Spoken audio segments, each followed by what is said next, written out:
तो यार venom the last dance movie का फाइनल ट्रेलर आ गया है और I can't believe it, but Soni वालों ने गॉड ऑफ सिम्बियोट्स नल को भी रखा हुआ है मूवी में।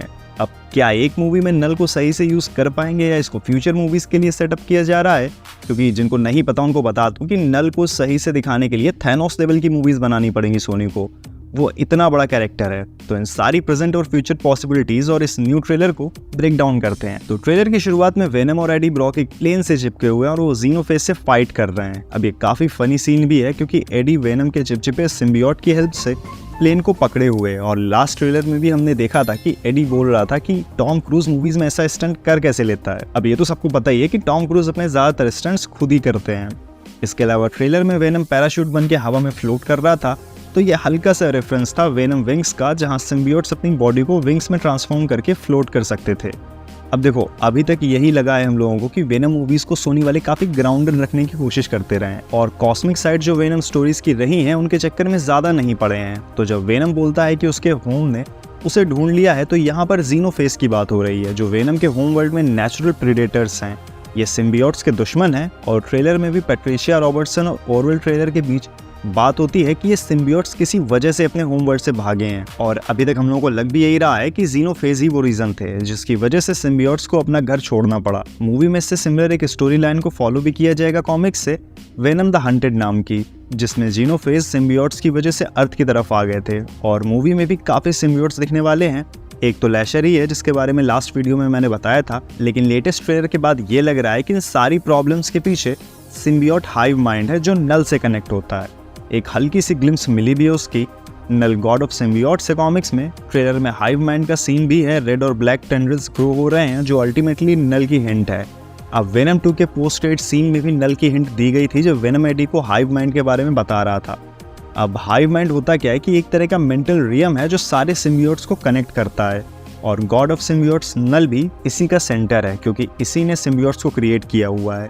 ये सारे सिम्बियोट्स नल की ही बॉडी का पार्ट हैं। अब हो सकता है नल को सोनी वाले थैनोस की तरह अपने स्पाइडरमैन स्पिन ऑफ मूवीज का बिग अल्टीमेट विलन बनाने वाले हों, बट मुझे नहीं लगता कि इस venom the last dance movie में नल का ज्यादा बड़ा रोल होगा क्योंकि वेनम वर्सेस नल को अगर इस मूवी में सोनी वाले रखने वाले होते तो इसका प्रमोशन भी और बड़े लेवल पर होता और मूवी का बजट भी एवेंजर्स मूवीज के लेवल का होता। तो इसीलिए मुझे लगता है कि इस मूवी के विलन्स जीनोफेज ही होंगे और ये नल वाला सीन में भी मूवी के पोस्ट क्रेडिट सीन में होगा फ्यूचर मूवीज में टीज करने के लिए।